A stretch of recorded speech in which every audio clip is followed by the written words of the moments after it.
Hello friends, welcome to my channel.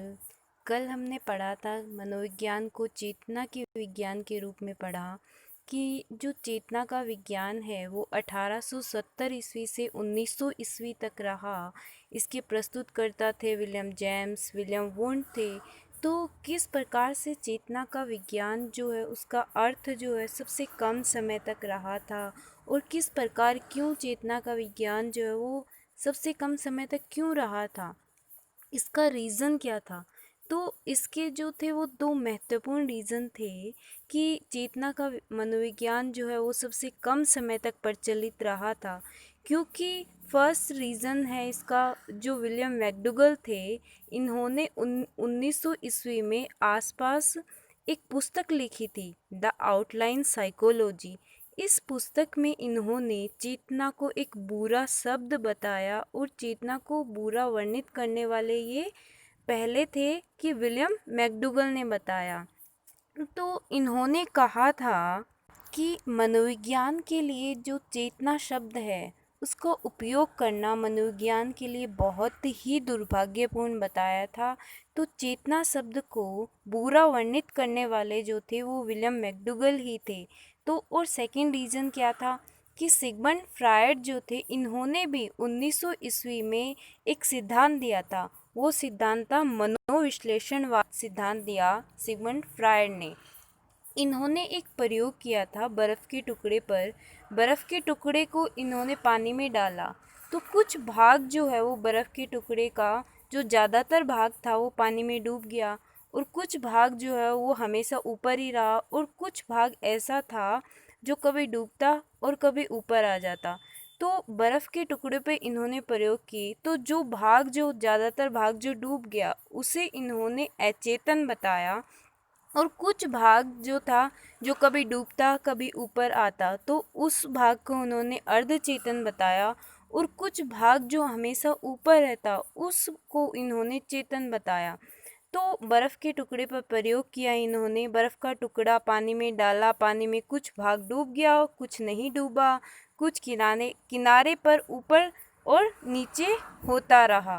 वर्तमान में जो हम विषय वस्तु पढ़ते हैं मनोविज्ञान की, तो वो अर्धचेतन और अचेतन की विषय वस्तु के रूप में पढ़ते हैं। क्योंकि चेतन तो हम जानते हैं, तो अचेतन और अचेतन का ही अध्ययन करते हैं। तो इन दोनों, ये जो दोनों रीज़न थे, इनके कारण 1900 ईस्वी तक जो चेतना का अध्ययन था वो बंद कर दिया गया था। तो अब हम मनोविज्ञान की कुछ महत्वपूर्ण परिभाषाएं हैं। जब मनोविज्ञान के वर्तमान अध्ययन के रूप में हम पढ़ते हैं, व्यवहार के अध्ययन के रूप में पढ़ते हैं, तो उसकी कुछ महत्वपूर्ण परिभाषाएं हैं। सबसे पहली और इम्पॉर्टेंट परिभाषा है वॉटसन की। वॉटसन ने बताया कि मनोविज्ञान वो है जिसमें व्यवहार का धनात्मक विज्ञान बताया। वॉटसन ने मनोविज्ञान को व्यवहार का धनात्मक विज्ञान बताया इन्होंने। और नेक्स्ट जो परिभाषा वो है मनोविज्ञान सामाजिक वातावरण में होने वाले व्यवहार का अध्ययन है। कि जो सोशल इन्वायरमेंट में जो चेंजेस हो रहे हैं उसको हम स्टडी करेंगे। तो वो जो डेफिनेशन थी वुडवर्थ ने दी थी, और बोरिंग ने कहा कि मानव प्रकृति का विज्ञान जो है वो मनोविज्ञान बताया। अगली परिभाषा मैकडूगल ने दी थी, आचरण व व्यवहार का यथार्थ विज्ञान है, इन्होंने कहा। और मर्फी ने भी कहा कि मनोविज्ञान जीवित प्राणियों का उनके सामाजिक वातावरण के साथ होने वाले व्यवहार का अध्ययन है। मनोविज्ञान का जो वर्तमान अभिप्राय जो हम पढ़ते हैं वो व्यवहार के अध्ययन के रूप में ही पढ़ते हैं। 20वीं सदी के जो प्रारंभ से आज तक जो पढ़ते हैं वो व्यवहार के अध्ययन के रूप में ही हम पढ़ते हैं। जेबी वॉटसन जो थे, इन्होंने पहली बार व्यवहार के अध्ययन के रूप में बताने का श्रेय जाता है जेबी वॉटसन को। व्यवहार के अध्ययन के जो प्रस्तुतकर्ता थे वो वॉटसन ही थे, और इनके समर्थक जो थे वुडवर्थ, मैकडूगल, स्किनर, थांडाइक, हल, बोरिंग, कॉल्सेनी, क्रो एंड मर्फी जो थे वो व्यवहार के अध्ययन के रूप में इसके समर्थक थे। वॉटसन ने कहा था कि तुम मुझे एक बालक दो, मैं उसे कुछ भी बना सकता हूँ। तो जेबी वॉटसन को 20वीं सदी का चमकता हुआ सितारा कहा जाता है, क्योंकि 20वीं सदी में जो व्यवहार का अध्ययन था वो बहुत ही महत्वपूर्ण रहा और अब तक भी हम मनोविज्ञान को व्यवहार के अध्ययन के रूप में ही पढ़ते हैं। स्किनर ने भी एक महत्वपूर्ण परिभाषा दी थी जिसमें इन्होंने कहा कि मनोविज्ञान जो है वो अनुभव पर आधारित व्यवहार व अनुभव का आधारभूत विज्ञान है, स्किनर ने कहा था। और पिल्सबेरी ने कहा कि व्यवहार के वैज्ञानिक अध्ययन को ही मनोविज्ञान कहते हैं, कि जो हम बिहेव कर रहे हैं उसका साइंटिफिक जो स्टडी है उसको ही हम मनोविज्ञान कहते हैं।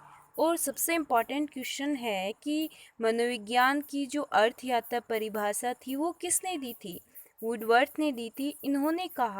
वुडवर्थ ने कहा कि मनोविज्ञान ने सबसे पहले अपनी आत्मा खोई, फिर मन, फिर चेतना का त्याग किया और अब व्यवहार के स्वरूप को अपनाता है। इन वुडवर्थ ने कहा, ये बहुत ही महत्वपूर्ण परिभाषा जो वुडवर्थ ने दी थी, इसे मनोविज्ञान की अर्थयात्रा परिभाषा के रूप में जाना जाता है।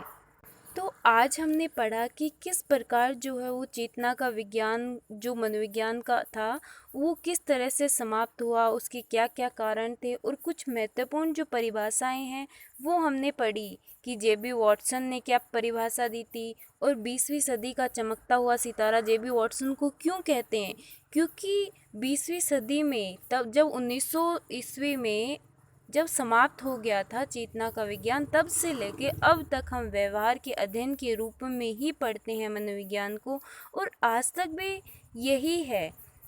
तो जो इम्पॉर्टेंट चीज़ है वो कई महत्वपूर्ण जो परिभाषाएं हैं जो कई एग्ज़ाम्स में पूछी गई हैं वो हमने इसमें इंक्लूड की हैं।